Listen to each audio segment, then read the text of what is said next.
அமெரிக்காவினுடைய வெளிநாட்டு சொத்துக்கள் கட்டுப்பாட்டு அலுவலகம் அப்படின்னு சொல்லப்படக்கூடிய ஒரு நிகழ்வு என்னன்னா, சில தடைகளை குறிப்பிட்டு அவங்க பேசியிருக்காங்க. இந்த குறிப்பிட்ட அந்த 2 ரஷ்ய நிறுவனங்களை மட்டும் இல்லாமல் அதனுடைய பல துணை நிறுவனங்களையும் குறிவைக்கிறாங்க. இந்த தடை தொடர்பாக அமெரிக்க அதிபர் ட்ரம்ப் என்ன சொல்கிறார் அப்படின்னா, இது ஒரு மிகப்பெரிய தடை. ரஷ்யாவினுடைய 2 பெரிய எண்ணெய் நிறுவனங்களுக்கு எதிராக தடையை விதிச்சிருக்கோம்.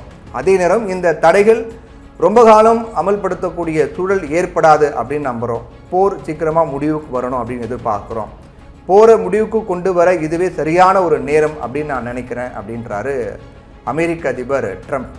உக்ரைனில் போரை முடிவுக்கு கொண்டு வரக்கூடிய நடவடிக்கைகளை ரஷ்யா தீவிரம் காட்டாததால் இந்த தடைகள் விதிக்கப்பட்டிருக்கிறதாக அமெரிக்க தரப்பில் சொல்கிறாங்க. அதோடு இந்த நடவடிக்கைகள் ரஷ்யாவினுடைய எரிசக்தி துறை மீதான அழுத்தத்தை அதிகரிப்பதற்கான வாய்ப்பு இருக்கிறது. இதனால் ஏற்கனவே பலவீனம் அடைந்து வரக்கூடிய ரஷ்யாவின் பொருளாதாரம் இன்னும் பலவீனமடையும், சிக்கலை எதிர்கொள்ளும். போருக்கு தேவையான நிதியை திரட்ட முடியாமல் போகும். அமெரிக்கா தொடர்ந்து பேச்சுவார்த்தை மூலமாக தீர்வை எட்ட நடவடிக்கை எடுக்கும். ஆனால் அதற்கான முழு பொறுப்பையும் ரஷ்யா தலைமையே ஏற்க வேண்டும். ரஷ்யா தான் இப்போது ஏற்கணும். நிரந்தர அமைதி அப்படிங்கிறது ரஷ்யா எந்த அளவுக்கு பேச்சுவார்த்தையில் ஈடுபட ஆர்வம் காட்டுறாங்க அப்படிங்கிற பொறுத்து தான் இருக்கும் அப்படின்னும் சொல்லப்பட்டிருக்கு அமெரிக்கா தரப்பில். ரஷ்யாவினுடைய இராணுவ நடவடிக்கைகளுக்கு நிதியளிக்கக்கூடிய திறனை கம்மியாக்கி எரிசக்தி சார்ந்த அதன் பொருளாதாரத்தை பலவீனப்படுத்துவது தான் அமெரிக்கா வைத்திருக்கக்கூடிய மிகப்பெரிய செக் அப்படின்னு சொல்லப்படுது. ரோஸ்நெஃப்ட் மற்றும் லுக்கோயில் ஆகிய 2 நிறுவனங்களை குறிவைத்து நடவடிக்கை எடுக்கப்பட்டிருக்கு. இதனால் அமெரிக்க அதிகார வரம்புக்குட்பட்ட இந்த நிறுவனங்களுடைய சொத்துக்கள் எல்லாமே முடக்கப்படும். இதில் அந்த 2 நிறுவனங்கள், அதில் குறிப்பாக சொல்லணும் அப்படின்னா, ரோஸ்நெஃப்ட் என்பது ரஷ்ய அரசோட தொடர்புடைய ஒருங்கிணைக்கப்பட்ட எரிசக்தி நிறுவனமாக இருக்கிறது.